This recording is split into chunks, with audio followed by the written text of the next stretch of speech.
नमस्कार। तपाईलाई स्वागत छ यो आरटीआई सम्बन्धी सूचनाको हक, सूचना कसरी माग्ने सम्बन्धित भिडियो।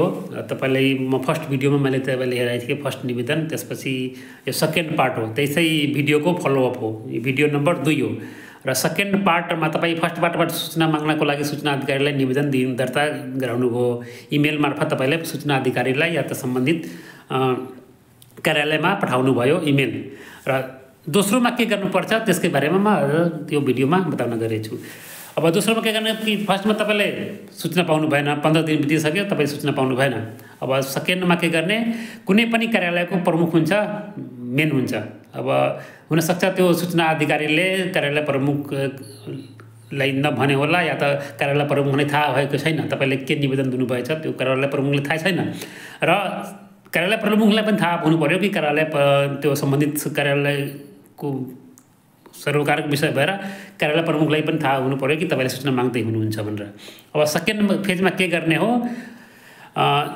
कार्यालय प्रमुखको नाममा निवेदन लेख्ने। त कसरी लेख्ने म तपाईलाई भन्दैछु।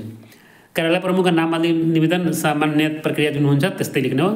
अब के लेख्ने, श्रीमान कार्यालय प्रमुखज्यू, कार्यालयको नाम, कुन ठाउँमा कार्यालय छ त्यो कार्यालयको ठेगाना लेख्ने। विषय, सूचना उपलब्ध नगराउने सूचना अधिकारी उपर कारबाही गरी माग गरिएको सूचना सम्बन्धमा। महोदय, उपरोक्त सम्बन्धमा म निवेदक कार्यालयका सूचना अधिकारीलाई सम्बोधन गरी मिति 2000 महिना कुन महिनामा र कुन गते सूचना माग गर्नुभएछ त्यसमा मेन्सन गर्ने। माग गरी निवेदन गरेकोमा सो निवेदन बमोजिम सूचना उपलब्ध नगराएर निजले नेपालको संविधान धारा 27 तथा सूचनाको हक सम्बन्धी ऐन उल्लङ्घन गरेकोले सूचना उपलब्ध नगराउने सूचना अधिकारीलाई कारबाही गरी माग गरिएको सूचना प्रतिलिपि उपलब्ध गराइदिनु हुन अनुरोध छ। माग गरिएको सूचना पहिलो मिति, तपाईले कुन मितिमा त्यो सूचना माग गर्नुभएको थियो त्यो पहिलो मिति लेखिदिने। त्यो कुन सूचना माग गर्नुभएको छ त्यसमा कुनै खास जरुरी पर्दैन, मतलब जरुरी छैन, त्यो अधिकारीको काम हो, त्यो अफिसको काम हो। कुन सूचना माग्नु पर्नुभयो त्यो त्यसको काम हो, त्यो पहिलो निवेदन चेक गर्ने।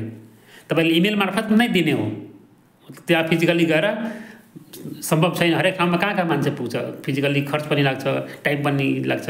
त्यही भएर हरेक ठाउँमा फिजिकली प्रेजेन्ट हुन जरुरी छैन र इमेल मार्फत नै दिने हो, इमेल मार्फत नै दिने हो। र अर्को त्यसपछि माग गरेको सूचनाका पहिलो मिति तपाईले लेख्नु भयो। त्यसपछि बोधार्थमा जिल्ला प्रशासन कार्यालय लेख्ने हो। सूचनासँग हक कार्यान्वयन गराउनको लागि प्रमुख जिल्ला अधिकारीको दायित्व कर्तव्य निर्धारण गरेको छ। सूचना अधिकारीलाई कारबाही गर्ने या कार्यालय प्रमुखलाई के गर्ने भनेर प्रमुख जिल्ला अधिकारीलाई त्यो अधिकार दिएको हुन्छ।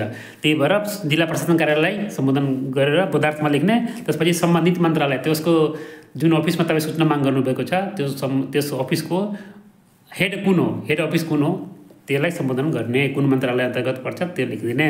त्यसपछि निवेदकमा तपाईँ आफ्नो नाम लेख्न सक्नुहुन्छ, ठेगाना, सम्पर्क, हस्ताक्षर र मिति लेखिदिने। त्यसपछि यसको फोटो खिचेर मोबाइलबाटै इमेल पठाउने। सूचना गएर त्यहाँ अफिसमा प्रेजेन्ट हुन जरुरी छैन, इमेल पठाउने। त्यसपछि 1 हप्ता वेट गर्ने। सूचना अधिकारीले तपाईले दिनुभयो, त्यसपछि कार्यालय प्रमुखलाई दिनुभयो र तपाईँ अझै 1 हप्ता वेट गर्नु। र फर्स्ट पार्टमा तपाईँ अलरेडी भनिदिएको छु कि यो सूचना कसरी माग्ने भनेर, यो सेकेन्ड पार्टको भिडियो हो। र त्यसपछि 1 हप्ता वेट गर्नु र अब के जवाब आउँछ त्यसपछि तपाईँ जस्ट वेटिङ गर्नु 1 हप्तापछि। र यो भिडियो अझै एउटा पार्ट बाँकी छ, थर्ड फेज हुन्छ। तेस्रो त्यो परिधि क्रस गर्नुपर्छ। थर्ड फेजको लागि भिडियो पनि म नेक्स्ट पार्टमा लाउने छु। यो फर्स्ट र सेकेन्ड भइसक्यो। फर्स्टमा त्यो डिस्क्रिप्सनमा छ, लिङ्क छ त्यसको छ, र सेकेन्डको म अहिले तपाईलाई डिस्क्राइब गरेको। र त्यसपछि थर्ड भिडियोमा त चाँडै नै लिएर आउनु छु। र यसको सम्पूर्ण निवेदन कस्तो छ तपाईले जुन फोटोमा हेर्न सक्नुभएको छ त्यही अनुसार निवेदन लेख्नु होला, केही तलमाथि केही गर्नु जरुरी छैन। र थर्ड पार्टको लागि वेट गर्नु होला। र यो भिडियो तपाईलाई कस्तो लाग्यो अवश्य हामीलाई कमेन्ट र सुझाव गर्नु होला। धेरै मेहनत गरेर, धेरै रिसर्च गरेर म यो भिडियो बनाउँदैछु। तपाईको सहयोगको धेरै आवश्यकता छ यो आरटीआईको सम्बन्धमा। र तपाईलाई यो कस्तो भिडियो लाग्यो अवश्य हामीलाई कमेन्ट र सुझाव गर्नु होला। थर्ड पार्टको लागि वेट गर्नु होला। तबसम्मको लागि लभ यू, स्टे सेफ, जय नेपाल।